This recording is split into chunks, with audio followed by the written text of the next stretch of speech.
c'est pas la première année, ni la deuxième, ni la troisième, mais bien la quatrième année que la France est le pays le plus attractif d'Europe. C'est faux. Donc est-ce que pour une fois... C'est faux, vous êtes en train de dire je sais, c'est toujours faux. Il n'y a que vous qui avez raison. La parole vraie, c'est chez Jean-Luc Mélenchon. Je le dis de façon très claire. Pour être très clair. Est-ce que pour une fois, on pourrait être fier d'être français? Non, mais moi, je suis fier d'être français. Il n'y a pas de problème. Mais ce que vous venez de dire est faux. Les actions, si, c'est vrai. Non, la France en Europe est 6e en termes d'attractivité, contrairement à ce qu'a dit le président de la République ce soir. Vous prenez le chiffre en nombre de projets, alors que la réalité, c'est le montant des projets qui compte. Et en termes de montant de projets, la France est 6e en Europe dans le classement que vous venez d'indiquer et 17e dans le monde. Donc, si vous voulez, je peux juste corriger vos erreurs. Je peux juste corriger vos erreurs. Ça ne veut pas dire que j'aime pas la France. Vous comprenez? C'est juste que j'aime la vérité. Le vrai mépris, c'est de mentir aux gens. Des mensonges dans son intervention ce soir, il y en avait un certain nombre. Par exemple, quand le président de la République dit l'année dernière, on a triplé la prime Macron, c'est faux. Et là, vous avez triplé le plafond de la prime Macron. Il y a 80% des gens qui n'ont pas eu accès à la prime Macron. Mais ça, par exemple, précisément, c'était un mensonge. Mais c'est pas du mépris. Non, mais c'est lui qui a dit que quand on était méprisant, c'est quand on mentait aux gens. Donc je dis que ce soir, il a été très méprisant. Pour le reste, ce soir, c'était encore une intervention pleine de mépris.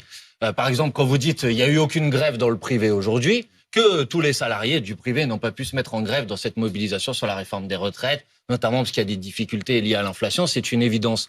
Mais dire à des salariés qui ont perdu des journées et des journées de salaire parce qu'ils sont rentrés en grève contre cette réforme des retraites, finalement, vous n'avez pas existé, je trouve ça très méprisant. Et tout à l'heure, quand vous avez dit les emplois industriels, tout va bien, je trouve ça très méprisant pour, par exemple, des ouvriers de l'usine Valdune qui sont en train de se rendre compte que leur usine va fermer. Vous voyez, tout va pas bien en matière industrielle. Donc, quand on veut pas être méprisant, on essaye de tenir compte de la réalité, de la complexité de ce qui se passe. C'est de la démagogie. Non, écoutez, c'est pas de la démagogie. Essayez de le comprendre. Je voudrais vraiment vous convaincre. Quand le président de la République dit j'espère que les prix alimentaires vont baisser d'ici à l'été. Alors avant, on avait Monsieur le maire. Monsieur le maire, c'est je demande aux entreprises de faire un effort. Je demande aux entreprises d'augmenter les salaires. Je demande aux entreprises de l'agroalimentaire de baisser les prix. Maintenant, c'est Monsieur j'espère, c'est Monsieur Macron. J'espère que les prix alimentaires vont baisser. Qu'est-ce que vous faites pour mettre à contribution les géants de l'industrie agroalimentaire dont tout le monde sait vous êtes pas dans l'hémicycle. Mais moi, j'ai fait des propositions, vous n'avez pas voté pour, madame. Quand j'ai proposé de bloquer les prix, vous avez voté contre. Quand j'ai proposé de geler les loyers,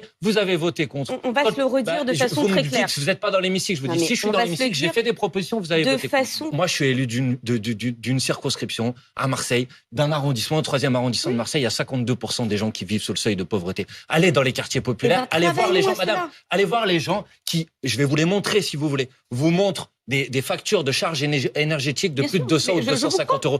Et à eux, je vais leur dire, il y a un bouclier tarifaire. Mais votre bouclier tarifaire, il est percé. Il marche pas pour ces gens-là. Excusez-moi, c'est une réalité très concrète, ça, madame. C'est pas pour vous embêter. C'est parce que je crois que je fais mon travail quand je porte la parole de ces gens-là qui vous disent que votre bouclier tarifaire, par exemple, pour eux, il a eu aucun impact et aucun effet. Donc, me dites pas, vous l'avez pas voté, c'est de votre faute. Non, il est là. Est-ce que vous avez remonté ces cas particuliers?